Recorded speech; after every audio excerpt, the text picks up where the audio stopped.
And it's Shivam, and we're here in Europe for a very unexpected trip. So our original plan was to go to India. We had booked a trip for 9 days to go do some wedding shopping as our wedding is coming up in June. So we got on our flight to Germany, which was our transit point. And when we got to Germany, we realized that there's some new rules for documentation. So we had to basically stay here for a few days to resolve that. And then we're going to be flying to India in a couple days. So as this was a very spur of the moment trip that we had to book essentially at the airport, we started in Munich last night, where we were able to get a little bit of a good view, get some food in the morning, and we drove out to the south of Austria today. So we're in a small town called Villach on the border of Austria and Slovenia. And there is a festival going on that we're planning on checking out in a bit. But tomorrow we'll be heading down into Slovenia, which is a new country for both of us, which will have Lake Bled, as well as we might head down towards Ljubljana, the capital, for some food. So that's before heading back up to Salzburg and then driving up towards the Neuschwanstein Castle, which, as you've seen in a previous vlog, I was there, but Shipra was not, so she definitely wants to check that out. And then we're gonna be back in Munich for our flight on Tuesday. This is such an interesting environment. There's just a bunch of people drinking, there's just bottles on the ground everywhere, which is weird. But the costumes look cool. It is so chaotic. I've never seen this much trash anywhere in Europe. You should look at the streets. So what we essentially just stumbled upon is the Austrian Halloween. So this is a festival called Carnival that happens once a year here in this city that we had no idea about beforehand. We just randomly chose to come to the city because it was close to the Slovenian border. But essentially they shut down the entire downtown area. They pull in a bunch of food trucks with beer and all sorts of other alcohol. Everyone comes out dressed up in Halloween costumes. So we saw doctors, we saw dinosaurs, we saw everything. I found this place to be pretty interesting because it spans across a huge age range. It was kids basically in high school. I guess the drinking age here is pretty low, all the way up to adults, way into their 60s. On the downside, it was very dirty, as Shipra was saying. There are bottles everywhere, glass everywhere. I don't know how they're gonna clean it up, but I guess they will somehow. I assume this town is pretty pristine on most days. So we found one snack along the way. It's some sort of cream puff cannoli thing. I think it's filled with marshmallow. So let's give it a taste test. What's marshmallow? I can confirm, it is a lot of marshmallow. So Shipra, if you were to come to this festival again, what would you dress up as? We would dress up as Aladdin and Jasmine because I've been asking Shivam to do that for years and he still hasn't done it with me yet. So good morning everyone. Today is our second day in Europe.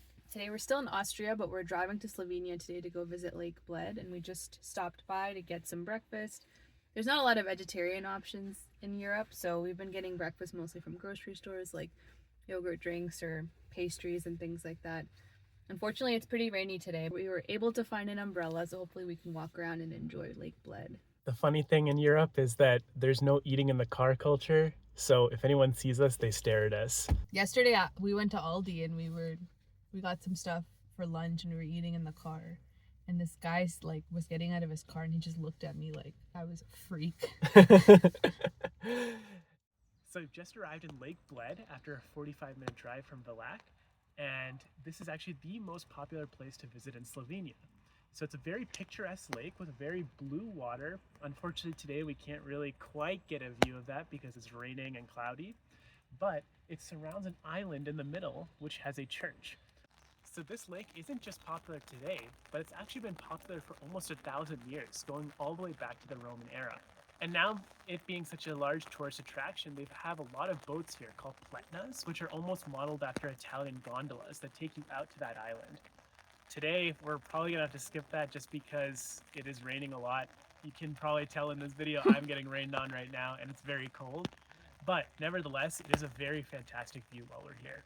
This rain is not what I envisioned as my perfect European vacation, but it's still nice that we have the opportunity to go out and see places. It's really easy to get a rental car here and drive around, so at least if we're stuck here for a few days, we might as well do some sightseeing. After finishing up at Lake Bled, we drove another 45 minutes south and we are now in Ljubljana, the capital of Slovenia. So this place has been pretty interesting so far because it feels very, very empty. Part of it is due to it being Sunday. On Sunday, most stores are actually closed. We were actually lucky to be able to find an Indian restaurant of all things where we just had some food. It wasn't exactly Indian food, but it filled my stomach at least. Shipra didn't really like it too much.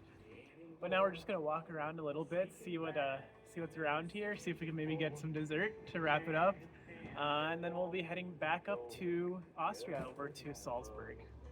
So we just passed the egg and raw milk vending machine. So you can buy like a plastic or glass bottle, and then it's like they have like a filling machine, kind of like maybe you would fill water. It's interesting. You don't really see that anywhere else because everything's closed here on Sundays. There's actually people using those vending machines to get eggs, probably because they forgot to buy the eggs on Saturday.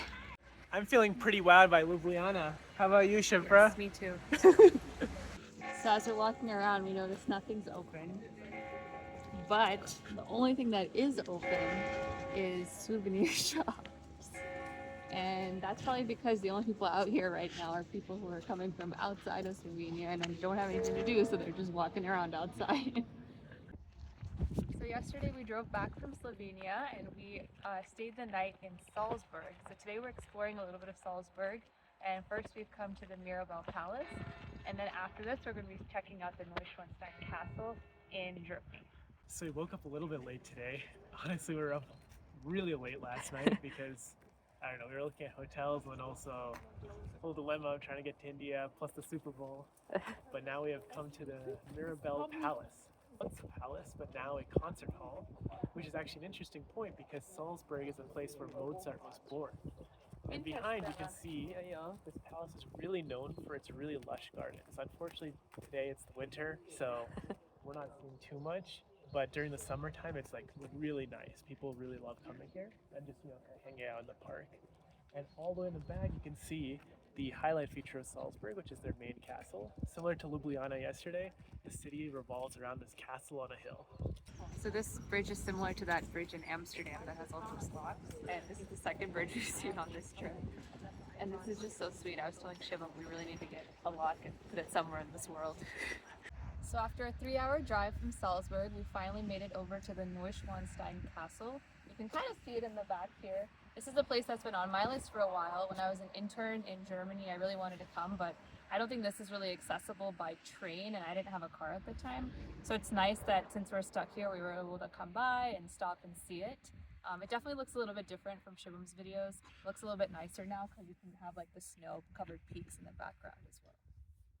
So Shipra, now that you're here at the castle, is it everything you hoped and dreamed it would be? Yeah, it looks like the castles from the Disney movies, or like from Rapunzel. But that was my first thought when I saw it. I was hoping to go on the bridge though, but it looks like the bridge is closed today. Yeah, and the bridge is like half the view. I think it's because of the weather, like it's been snowing and raining a lot. So maybe a better time would be to come during the summer, because that's probably when the bridge will be accessible.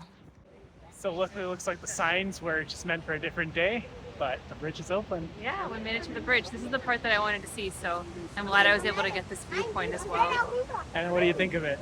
Nice. This is the angle you see online, which you don't really see on the hike up. It's really nice. You get to see the valley in the back and then also the castle, so really enjoyed it. It was worth the hike. So the bridge was super nice. I'm glad I got to go since we drove 3 hours to come here. And we initially thought it was like an hour from Salzburg for some reason, but it ended up taking a couple hours. So being able to get all the nice views was really nice. The bridge itself felt really unstable. Like it obviously has like a metal foundation, but it's made with wood planks. And like when you step on it, the wood planks were like shaking. And then there were kids running on it as well. So we were supposed to get on a flight today, but unfortunately we got held up again, so we're still stuck in Germany. So we decided to take a walk down memory lane. So today we're at Erlangen area. We've come up a little bit north to the Siemens Healthineers campus, which is in Forchheim. And this is actually where I used to work. So Shivam and I are just doing a little quick walkthrough to show him all the different places that I walked and what I used to do here. So while I was at Siemens, I was actually here for an internship. It was about 3 months long when I was in college, and I was lucky that I got a scholarship to go here. One of my main projects was working with the CT scanner, which is one of Siemens' main products. So it was really cool. It was a fun experience, and being abroad, I think I learned a lot about myself, and it was like one of those times in life, like a once in a lifetime opportunity. It's kind of crazy to be back here actually. I never thought I'd come back to this place. So we just came to Erlangen, which is the city that I actually stayed in when I did my internship. And when I used to live here, it like seemed so quiet and like there wasn't a lot happening. And I think I've told Shivam so many times, like I just lived in this tiny town where nothing was happening. And we came here today and it's like, it's at a different level. Like there's a massive festival happening over here with a bunch of college students. We just went to the mall and it's like looking a lot more upscale than it used to. There's a lot of nice development happening here. I think Shivam could move here actually. So every morning I would come here. This is the train station or the Bahnhof, and I would get off here, take a bus here from where I was staying. I would get a coffee and a croissant from this place, Mirabell, and then I would literally run to the train station because I was always running late. But I'm really tempted to try another coffee here today. So we just stopped at one of the places that I really liked. It's called like Samui Thai, and it's right outside of the train station. So oftentimes I would come out from work after I got off the train, and this place is like a little hole in the wall, and they have a window takeaway like side, so you can just go up there, order, and they'll have your order ready in like 5 minutes, and then I would grab it really quickly and go onto the bus. And I remember this pad thai is like some of the best pad thai ever. Or well, best noodles ever. I don't think it's really pad thai, but it was delicious and I ate it almost like at least 3 to 4 times a week. So now we've reached the residential area of Erlangen, and I used to live in one of these compounds actually when I was here. I was actually in an Airbnb with a really nice lady, and I would take this path to get to the bus stop, which is actually right there. So every morning I would go to the bus stop, and sometimes if I haven't had enough time in the morning, I would stop here at this coffee shop, which is really, really nice. And it was one of the only places where people would speak English, so it was always nice and refreshing to have that. So we're just wrapping up here in Erlangen now, and honestly, I like the place a lot. I think, you know, it's really well developed now. There's a lot of different stores, a lot of things to do. The houses, you know, as we've seen around here where Shipra was staying, are very nice as well. I think it's a good place. I didn't mind coming at all. The Thai food was not Thai food, but it was still yummy. And yeah, I mean, given that this is a very random vacation that we're suddenly on, vacation in quotes, I think it was a good stopover to just take a walk down memory lane with Shipra. Good morning, everyone. So today is, fingers crossed, our last day in Germany. We've still been enjoying our time here. Today we came over to the Zugspitze area. So Zugspitze is actually the highest mountain in Germany. And there's a nice lake here as well called Eibsee Lake that we're going to go check out. There's also a cable car that can take you to the top of the mountain, but unfortunately, as we mentioned before, we don't have any of the gear that we need to be in very cold conditions, and it can get up to like -6°C up there, so it'd be super cold. So we won't be able to go up there, but it seems like it's pretty similar to a lot of the cable cars you might see in like the Dolomites or in Switzerland as well. So we're now taking the Lake Loop Trail around Lake Eibsee. So this is about a 5-kilometer trail. I don't think we're gonna do the whole thing because it's pretty cold out here and this is all I have jacket-wise. But regardless, the view is actually quite reminiscent of Lago de Brais. So that was a lake I went to just a few months ago back in the Dolomites. And I was telling Shipra, like, you know, this is exactly what the Dolomites is like. When you come here, you see the jagged peaks of the Zugspitze, and then you have the lake right below where you're able to see a reflection of it. So in essence, we've kind of done the Dolomites at this point. So Shipra, since we're here on Valentine's Day, I've got to ask, will you be my Valentine? Yes! Yay! And a follow-up question, would you have rather I proposed here under this mountain or Aruba? I think both places would have been nice. I liked Aruba. No beach here. So we ended up here after not knowing what to do this morning, and I ended up going on Google and literally just searching best places to see in Germany, and I came across a TikTok. I don't even use TikTok, but I watched the video and the first thing that came up was this place. Now, granted, because it was TikTok, it was not anything like what it looks like. Like, they make it seem super saturated blue water and like literally like it's the Maldives or something in Germany. It's really nice, but it is not like that. So don't come with that in mind. So since it's pretty cold outside right now, most of this lake is kind of frozen, which kind of gives a cool effect as well for the reflection of the mountains. This place reminds me a lot of Interlaken, which is in Switzerland. It's also a big mountain peak, very snowy, and there's also a lot of lakes like this there as well.